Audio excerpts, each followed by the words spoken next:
We're in Omaha at the Board of Delegates meeting for the U.S. Grains Council. I'm Ken Rahjes and being joined by Dr. Bryan Lohmar, who is the Director of China Operations for the U.S. Grains Council. And Dr. Lohmar, the focus of this meeting has been a lot on China and those developing markets. You kind of brought a personal perspective of what you've seen. What did you share with the folks? Well, China has a lot of potential as a market. There are multiple disruptions, obviously, that have been very challenging and aggravating to deal with last year, 9 months.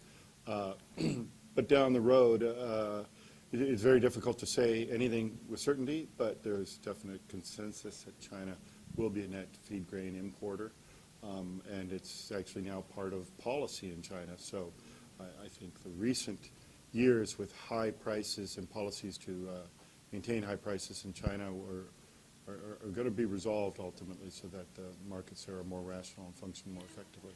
When you have a chance and you talk with Chinese officials and those, do you relay the frustration that we see here in the U.S. with the farmers and other processors, with China in and out of the market and canceling orders? Is that relayed to them, and what do they say?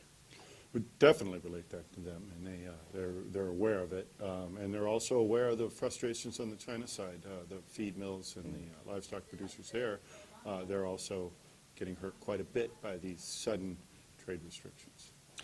I know a couple of years ago, and that's their constituency, sure, so they sure, tend to be more. Sure. Well, I understand. I know a few years ago there was a concern with the economy was so bad worldwide that a lot of the jobs in the big cities in China, which obviously there are many, but a lot of those young folks were going to maybe go back to the farm. There was a concern that there wouldn't be enough work even there, or something to do. What are things like in the countryside in China? yeah. Well, in the countryside, you don't see so many people going back, and that's because essentially you probably have job growth slow down, but you've also had labor force growth slow down quite a bit. So you're not seeing any large unemployment or anything like that occurring.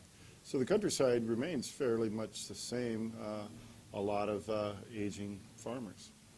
Sure.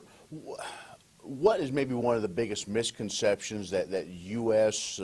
Folks don't know, don't understand about China as you see it, as you're on the ground there on a daily basis? Well, I think one thing that's important to understand that I think is a lot of people here don't appreciate is that China is not one person. And people talk about China doing this and China doing that. It's a very large, very complex country, and there are different factions, different constituencies. There are a lot of people that want to access U.S. corn, and then there are reasons for that others use to put on restrictions to U.S. corn.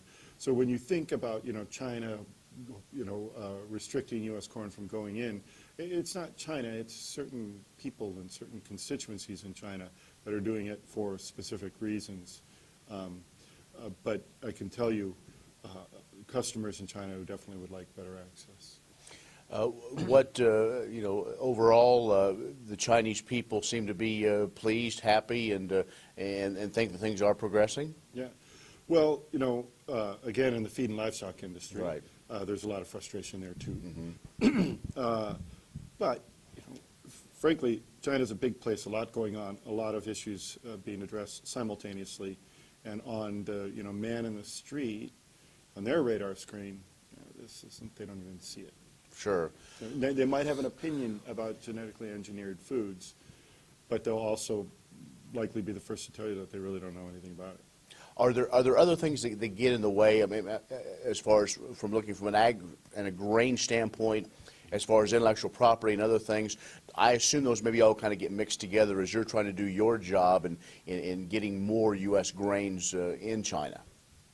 I'm sorry, the question here. Well, as far as all the other things, sometimes they get plugged in with whether it be intellectual properties or other things that other sectors bring in and what have an issue with China. Yeah, yeah, it all gets mushed together. It's a complicated environment. The intellectual property stuff doesn't really come to the fore in my job, other than, council members are seed companies, and that's an issue for them. And it's an issue that affects the development of the seed industry in China more generally. And then the issues over here really don't directly affect my job in China, trying to promote U.S. corn exports. What is the highlight of what you do over there? Is it to see maybe another place open up, or is it to see that ball moving forward with a new buyer or a new partner? Maybe go through some of the things you do on the ground over there. Well, like I mentioned in my talk, to see how the industry has changed its opinion towards genetically engineered food, I think is very interesting. A year ago, there was a lot of resistance to it, even in the feed and livestock industry, trading industry. But now they see it as something that's in their interest to try to defend and stand up for their right to access. So that's good to see.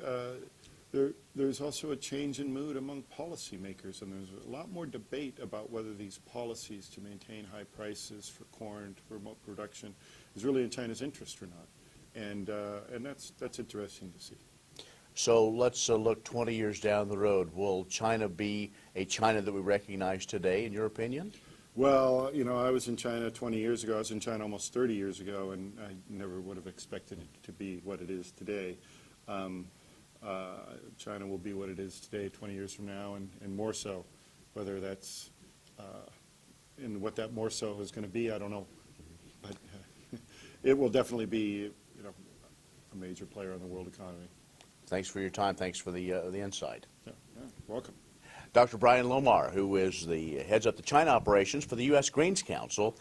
He's been one of the featured presenters at the Board of Delegates meeting for the U.S. Greens Council going on in Omaha. For Agview, I'm Ken Rahjes.